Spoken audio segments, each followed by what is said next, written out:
everybody, and welcome to Healthier Home Live. I am Jen. This is Ken. How you doing today, Ken?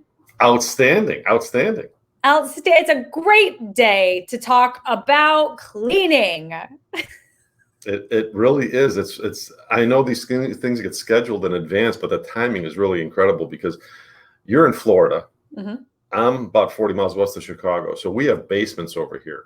Yeah. Okay. You do not have basements because your water table is like 6 feet. You put a high heel in the ground and you spike water. That is correct. So we had a really dry spring, really dry spring. We were behind like 10 inches on rain, and it's like we got it all this last week. We got just tons of it. And for those that didn't have flooding, in their basement, it's a godsend. But for those that did, they're battling through quite a bit of this. So when we're talking about storms in summer, high humidity, you do get mold. Mold is everywhere. But it's just whether or not it grows. That's the thing. So yeah, this timing is really rather unique with talking about this. At least for me, we've had I know quite a few people that have had water in their basement, which is not a good thing. Yes, and our producer Bess threw this comment up on the screen there for us. Lots of drought around the country, but the rain is coming if it hasn't already for you. So yeah, there is. She's correct. Now, right behind our building, there's a river. It's called the Fox River, and it's dammed. There's several series of dams as it been in for 100 years, but the water was so low, Jen. There was no water coming over the dams. When you looked at the dams, there were, and you could practically walk across the river. There was just, I felt sorry because you could sometimes see the fish, and there's lots of them, but we're just begging for some water. All of a sudden, we get deluged with like 10 inches of rain, and the water boom goes up 8 feet, and everybody's happy again. Oh my goodness.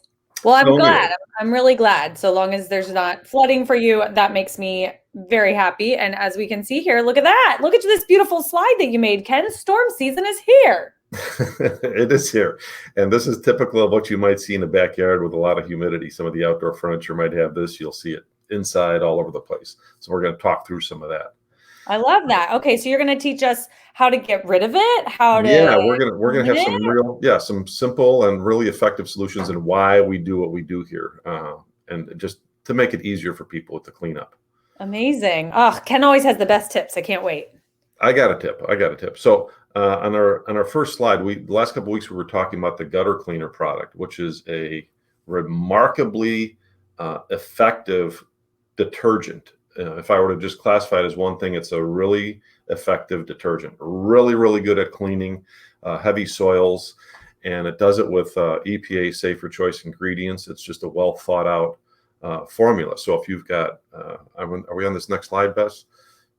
If we're on these types of soils that might be on a house, whether it's contaminated runoff, whether it's gutters, whether it's organic growth, you apply this product, and it is an incredible bleach-free cleaner. And we can show a little video, just a quick little snippet to remind people the kind of stuff it removes, because it is.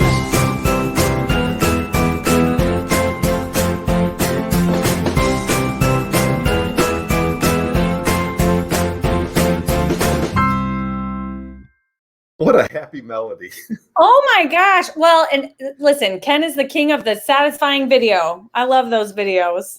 So that is how effective that cleaning product is. It's amazing. But we're going to get to one of the issues as we're talking about the mold and mildew. So mold can grow on really practically any surface.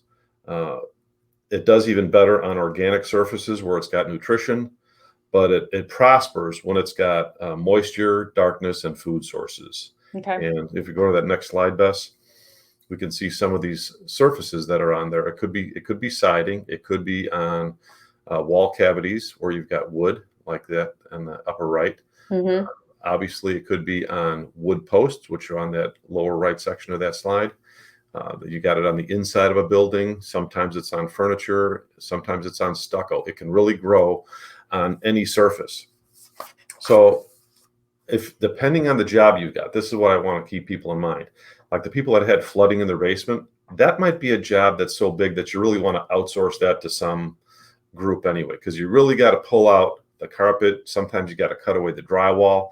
You've got to take out the insulation, and there's just a whole lot there. It's not really The average bear probably shouldn't be doing that. I'm not saying you can't do it, but I mean, there's a lot of work that goes into that. And when you got something that bad, you might want to just call in the pros for that.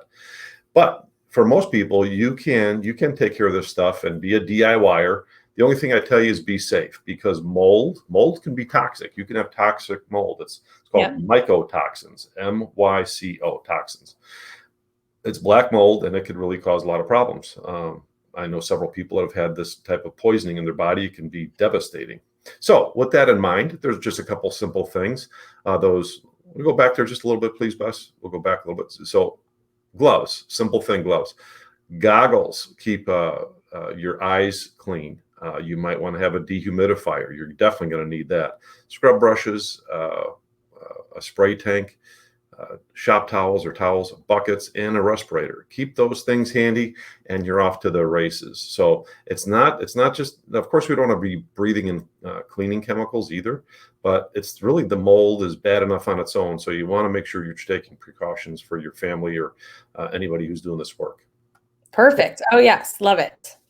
So next slide there. This is kind of the important thing here. So we know there's really a difference between cleaners and disinfectants. Disinfectants actually kill bacteria or viruses or organic matter. But as a rule, they're really not good cleaners.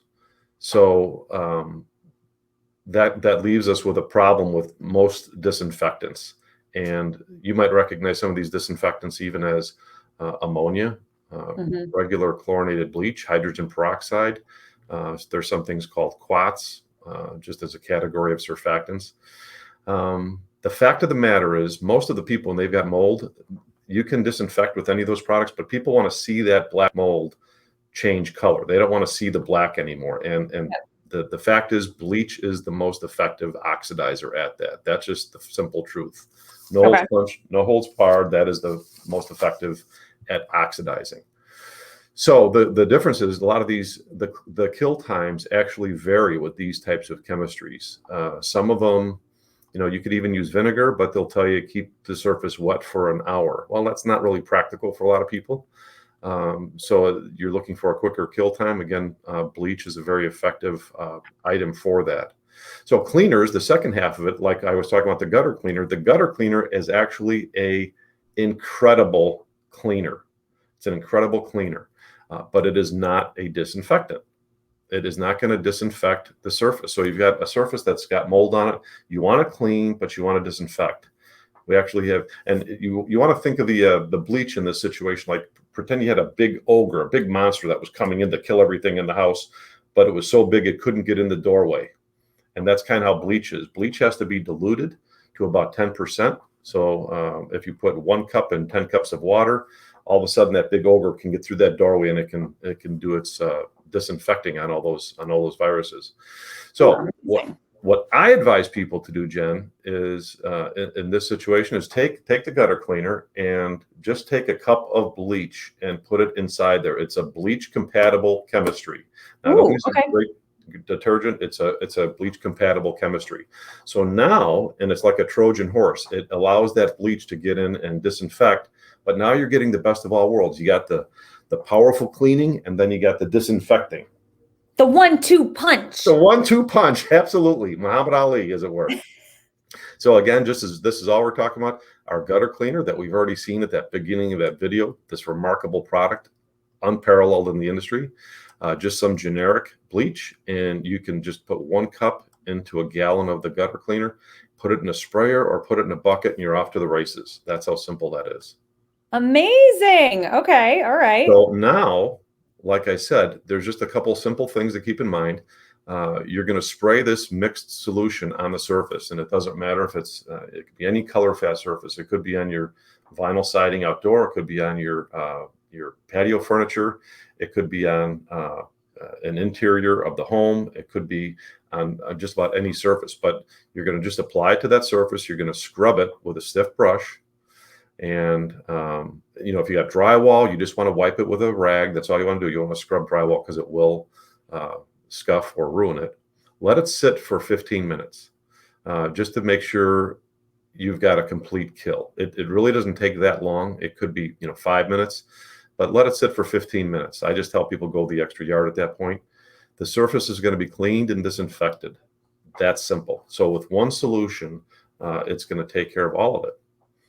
That's amazing. The only thing I tell people at the end, don't save any of it. You're better off disposing of all the rags, everything, in a sealed garbage bag. You really don't want any of this mold back in your home. It's just not worth it. So just dispose of all of it and be done with it. And what is I should maybe know this, but what is a color fast surface? Anything that there's some fabrics, like if you were to get an oxidizer, could be a low pH or could be high pH. Bleach is a good example. If you get that on your blue jeans, you will see a white spot. Boom. It's going to let you know exactly where that was. That's not color fast. I see. Okay. So carpets, that's why they say when you get water damage in your basement and you got carpet, throw it out. The insurance company doesn't even want to hear about it. If it's been sitting, you're asking for all kinds of problems. Just get rid of it. So we're not going to do that anyway. But concrete, wood, any of those porous, non-porous surfaces, great question. But you can always test, because there's some rugs that are. Outdoor ones are always color fast, but you should always check some inconspicuous area to make sure that you got that. Love it. That's a great tip. So that's cool that we've got a relatively easy solution to do that.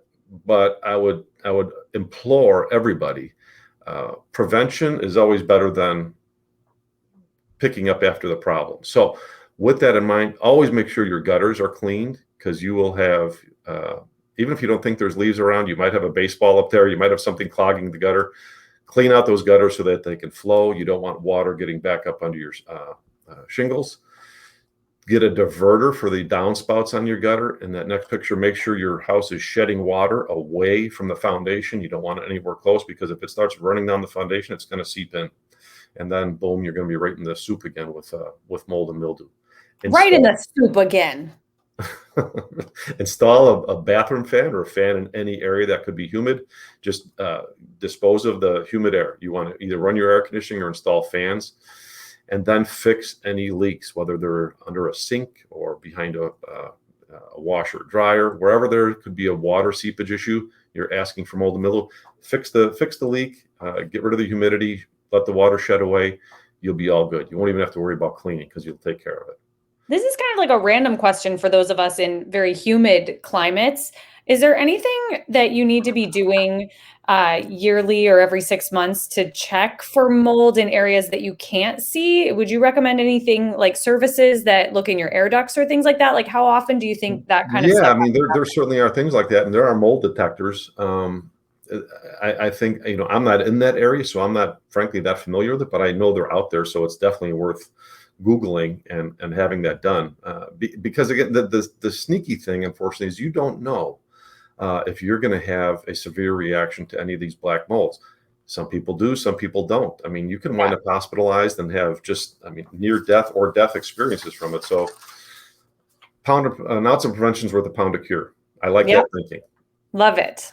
All right. What else is there? Do we have more slides? We just have a reminder to visit Healthier Home Products, because right now there are some big summertime deals going on. We got bundle buys all over the place, but we've got a lot of sweet deals for people checking out the site right now. So visit Healthier Home Products and you'll see the gutter cleaner. You'll see a great bundle buy for that. The clean walls, you'll see an eco bundle buy for the home, all kinds of good stuff.